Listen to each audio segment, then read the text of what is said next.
Buenos días para todos, mi nombre es Valeria Castro y en el día de hoy les voy a exponer sobre los trastornos del neurodesarrollo, el último tema de la materia psicopatología de la carrera de psicología.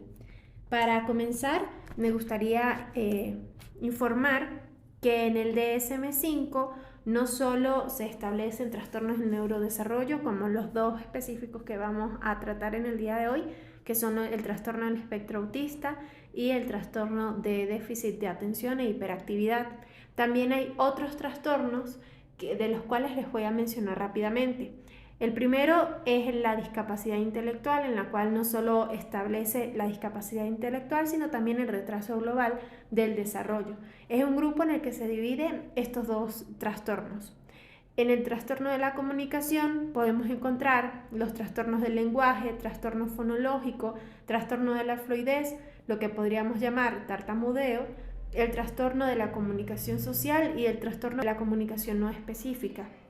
El tercer tipo de trastorno es el trastorno del espectro autista, el cual vamos a abordar en unos minutos, y el que le sigue es el trastorno de déficit de atención e hiperactividad, que también lo vamos a abordar. También encontramos los trastornos específicos del aprendizaje, los trastornos motores, de los cuales se subdividen trastorno del desarrollo de la coordinación, el trastorno de los movimientos estereotipados y el trastorno de tics. Y también hay otros diagnósticos que van relacionados con diagnósticos no específicos por su nivel de investigación. Para comenzar, me gustaría definir qué son los trastornos del neurodesarrollo, y según varias definiciones son un grupo de afecciones con inicio en el periodo de desarrollo. Incluso algunos podrían iniciar en menos de los 12 meses de vida. Se manifiestan normalmente de manera precoz, a menudo antes de que el niño comience la escuela primaria. Se caracteriza por un déficit del desarrollo que produce deficiencias en el funcionamiento tanto en las áreas personales, sociales, académicas y ocupacionales. Por supuesto, al momento de evaluar a los niños, el área académica e interpersonal son las que más toman en cuenta para hacer el diagnóstico. Con respecto al trastorno del espectro autista, se define como la dificultad marcada y persistente en el desarrollo de los procesos de socialización. ¿Qué quiere decir esto? En la interacción y la comunicación social, junto con un patrón restringido de conductas e intereses, dentro de lo cual se incluyen las restricciones sensoriales. Más adelante vamos a identificar cada uno de estos, pero es un buen resumen para tener en cuenta que las personas con este tipo de trastornos tienen una deficiencia muy marcada con respecto a la comunicación e interacción social, tienen también o presentan comportamientos restrictivos y repetitivos en el cual el cambio del foco de acción se le dificulta dependiendo del grado del trastorno. Entre las características diagnósticas que tiene el trastorno del espectro autista, comenzamos con las deficiencias persistentes en la comunicación e interacción social que se pueden identificar en varios contextos, como por ejemplo en el hogar, en la escuela y en un parque de diversiones en donde puede tener contacto con otros niños. Esto se puede ilustrar según tres especificaciones que nos da el DSM-5. La primera va relacionada con las deficiencias en la reciprocidad social. Las mismas varían, es decir, que hay un acercamiento social anormal y un fracaso en muchas de las conversaciones en la que la persona puede querer vincularse. El segundo representa la deficiencia en las conductas comunicativas no verbales, en la cual tal vez hay una disociación entre la idea o el pensamiento y la corporalidad. Y por otro están las deficiencias en el desarrollo, mantenimiento y comprensión de las relaciones. Las mismas también varían y según el ejemplo que nos da el DSM-5, varían según las dificultades que tiene la persona para ajustar el comportamiento en diversos contextos sociales. Es decir, al momento de ser amigos, la persona siente o quiere hacer crear ese vínculo con esa persona, pero no tiene el conocimiento o no comprende el tipo de relación. Según las investigaciones, la persona sí quiere la amistad o sí quiere establecer la amistad, pero no tiene un sentido de qué es la amistad. Entonces, tal vez la limita mucho a un tema en específico o a hacer relaciones dependiendo de los intereses que tienen en común y no lo ven como una relación un poco más amplia en el que el apoyo y la comunicación son parte fundamental.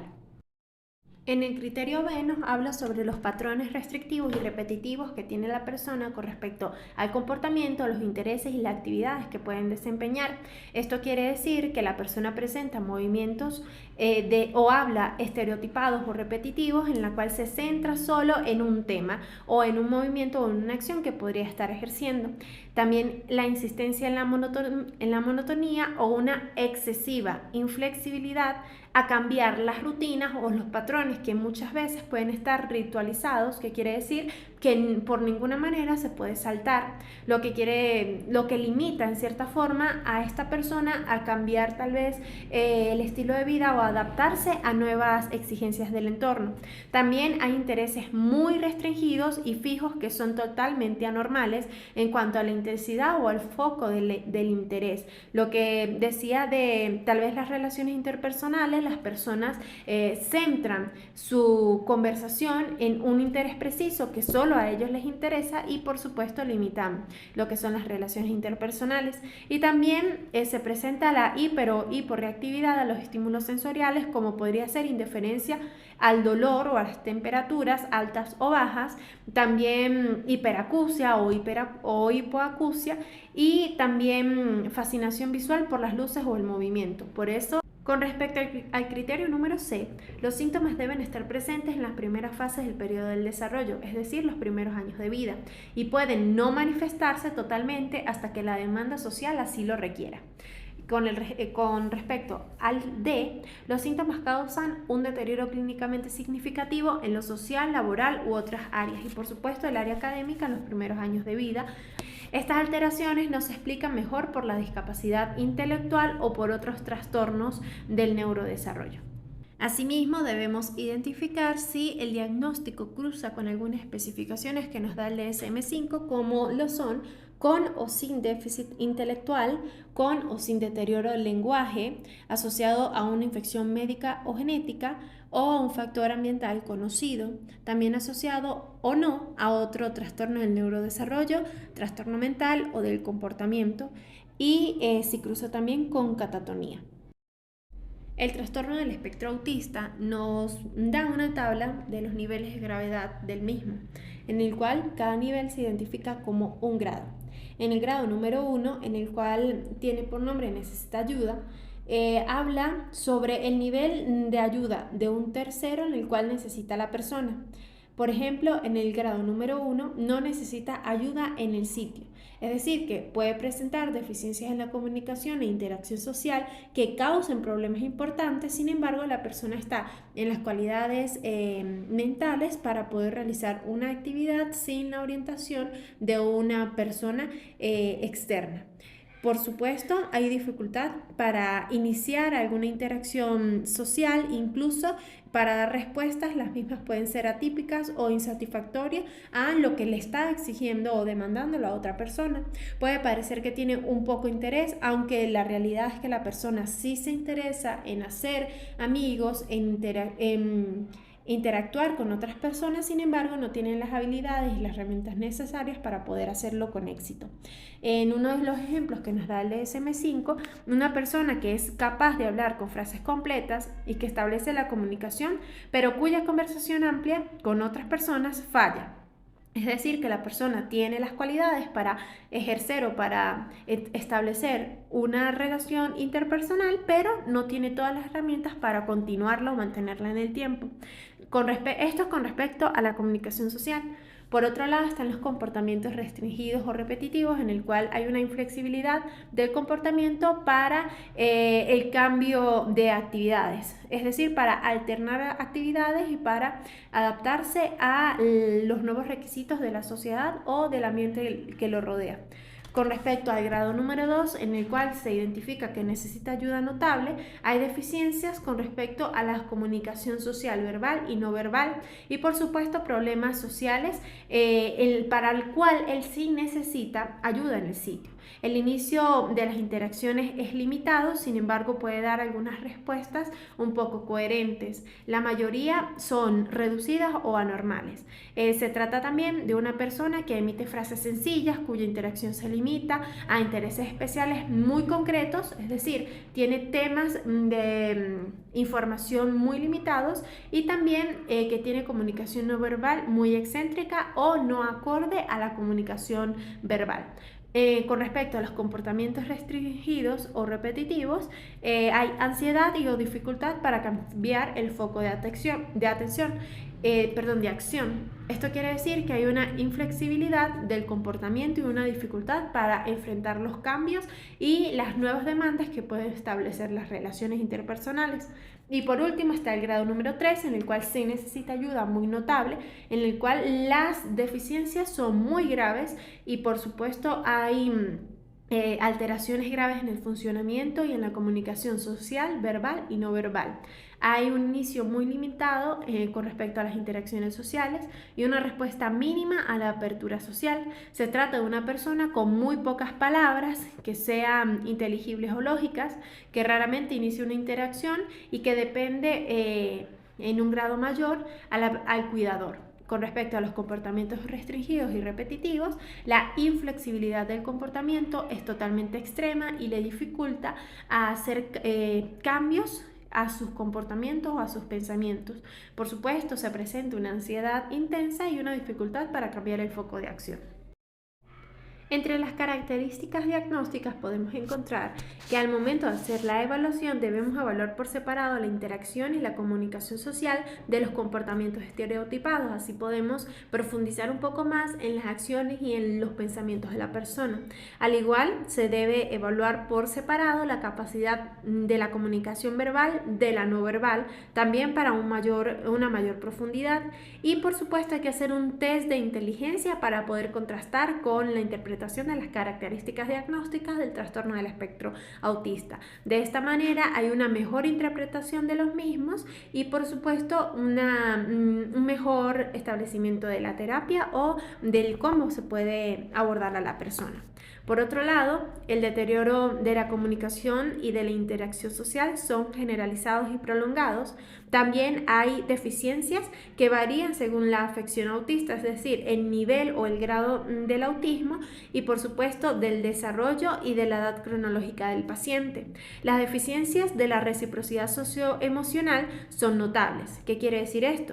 Que en adultos es casi siempre unilateral, carece de reciprocidad social, se utiliza más para la clasificación que para la conversación en sí, pero los psicólogos deben estar pendientes de las deficiencias con respecto al grado de interacción y de comunicación. Por otro lado, la comunicación no verbal se manifiesta por disminución o ausencia del contacto visual, de la mímica, de la orientación corporal, la entonación de la voz, y la incapacidad para mostrar con las manos o para mostrar objetos señalándolos. También hay una dificultad para seguir con la vista lo que otros señalan. Con respecto a los gestos, las personas con autismo no utilizan gestos espontáneos y la interacción social es ausente, es retraída o atípica y se nota también por el manifiesto del rechazo a establecer interacciones o conversaciones con terceros. También hay un problema para entender qué comportamientos son apropiados en una situación, pero en otras no. Para ellos, los comportamientos son apropiados y ya, o son inapropiados y ya. Pero la interpretación de cuándo podría utilizarse una expresión, un comportamiento, una acción, les es difícil de comprender. Para los adultos, ellos pueden suprimir los movimientos estereotipados voluntariamente. Los niños no tienen esta habilidad. También las personas tienen el deseo de tener amistades sin una idea realista de lo que es. Por ejemplo, amistades con únicamente conversaciones sobre intereses compartidos, por ejemplo, el tenis, el fútbol, dibujar o simplemente el agrado por algunos animales. Los adultos y el trastorno del espectro autista presenta síntomas diagnósticos de deterioro intelectual y también comorbilidad con trastornos del lenguaje. Pueden tener inteligencia normal con capacidades desniveladas. Esto me llamó mucho la atención porque una persona puede tener grandes habilidades para, por ejemplo, las matemáticas, pero muy pocas para la comunicación verbal y no verbal. Y por otro lado, tienen torpezas que los pueden lastimar. Para finalizar con el apoyo diagnóstico y algunas características a tener en cuenta, la prevalencia del TEA es del 1% en la población general, por supuesto, de los Estados Unidos. Hay síntomas que se reconocen entre los 12 y los 24 meses de edad. Con respecto a esto, si el diagnóstico es antes de los 12 meses, tiene un pronóstico grave, y si es después de los 24 meses, un pronóstico más leve. Por supuesto, hay factores de riesgo, como por ejemplo los ambientales, en la cual la edad avanzada de los padres, el bajo peso al nacer y la exposición fetal al valproato tienen una relevancia al momento del crecimiento y el desarrollo de la persona.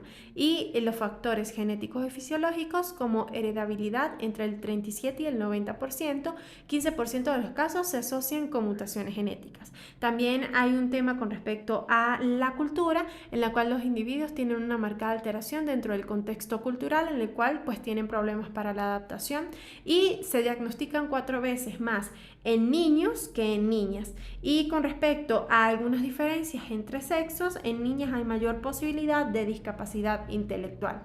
Entre el diagnóstico diferencial podemos encontrar el síndrome de Rett, que es una mutación genética poco frecuente que se presenta más en las niñas. También se puede diferenciar del mutismo selectivo, trastornos del lenguaje, discapacidad intelectual, en el cual la inteligencia y las capacidades para desenvolverse por debajo del nivel promedio están bien marcadas, el trastorno de movimientos estereotipados, el TDAH y la esquizofrenia. Y con respecto a la comorbilidad, hay una alta comorbilidad con respecto al déficit intelectual o del lenguaje. El 70% puede tener un trastorno mental, mientras que el 40% de los casos tiene 2 o más trastornos mentales.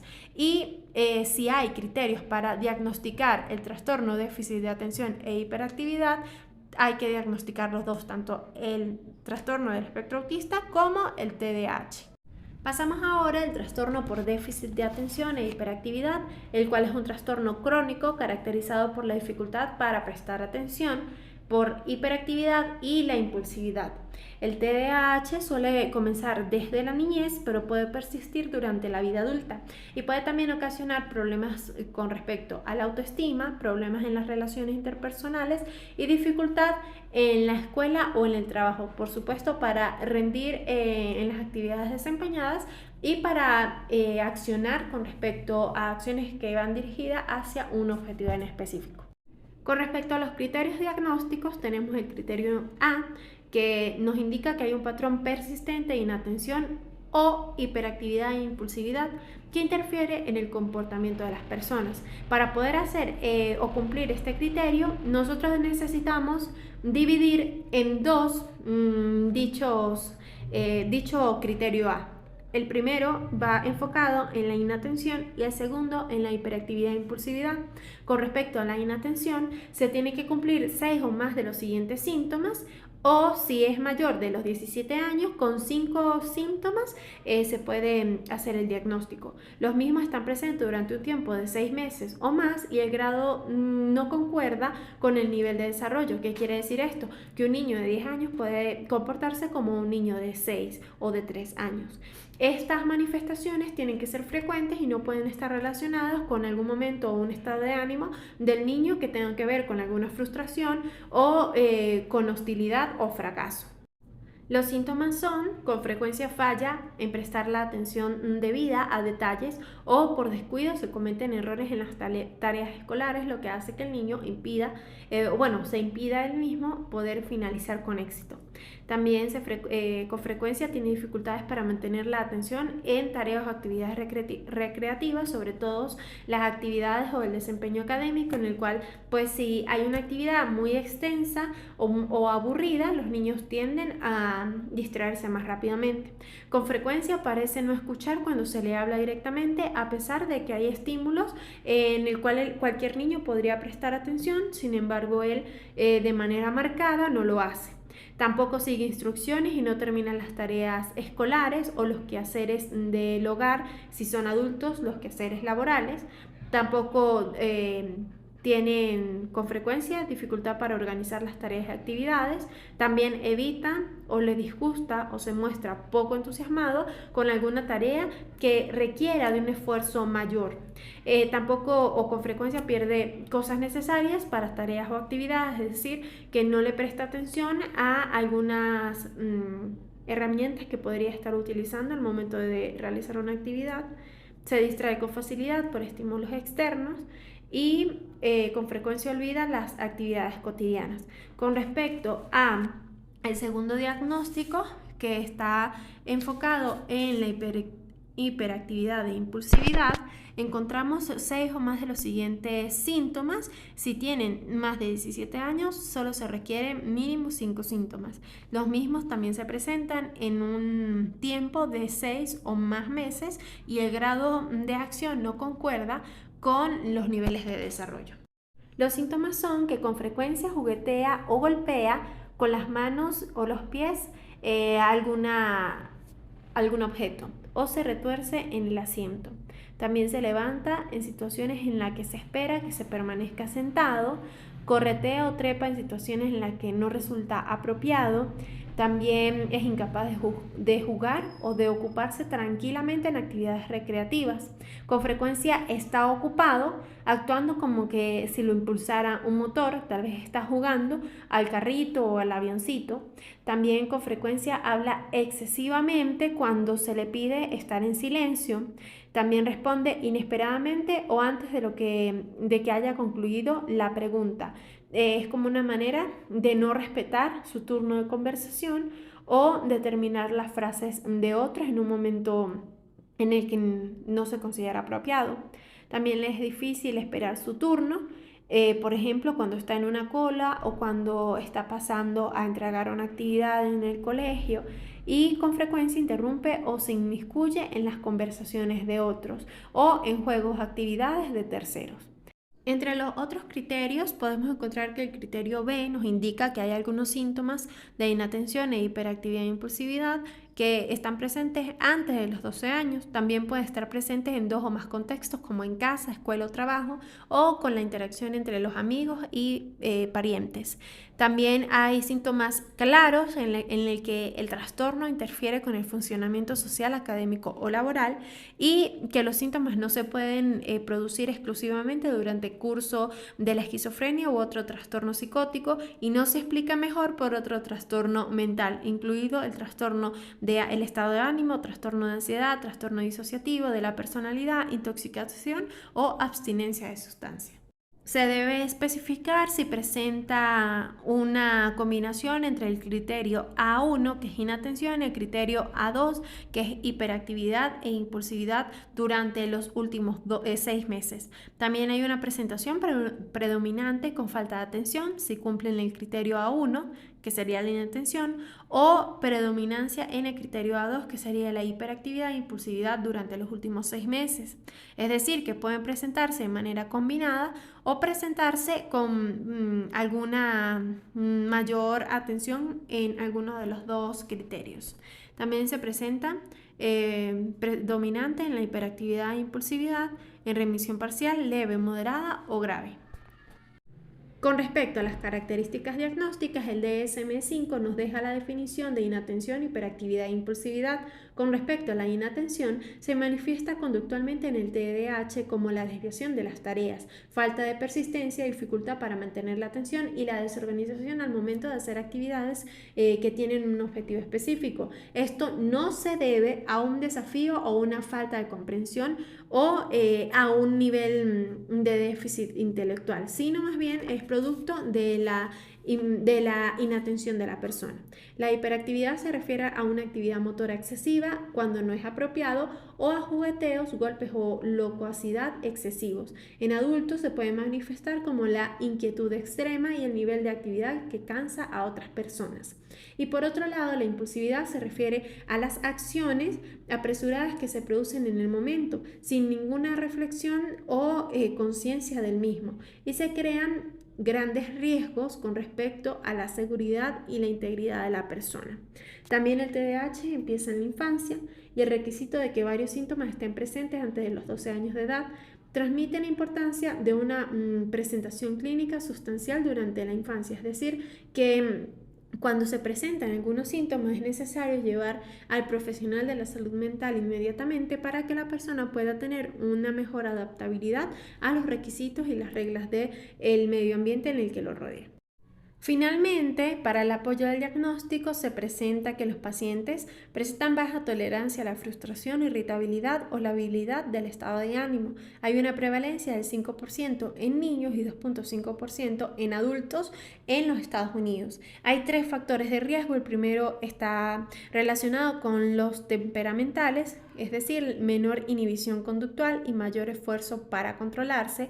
Los ambientales, al igual que el trastorno del espectro autista, hay cierta relación con respecto al bajo peso al nacer, que es lo equivalente a menor de 1,5 kg, fumar durante el embarazo, maltrato infantil y la exposición a neurotóxicos. Y en genéticos está la heredabilidad, que es bastante considerable con respecto o en relación a otros trastornos. Se observa la actividad motora durante la primera infancia y el género más frecuente es en niños, con 2.1 en niños y 1.6 en adultos masculinos. Con respecto a las diferencias entre sexo, el sexo femenino tiene más tendencia que el masculino a presentar principalmente los rasgos del criterio A1, es decir, los rasgos de inatención.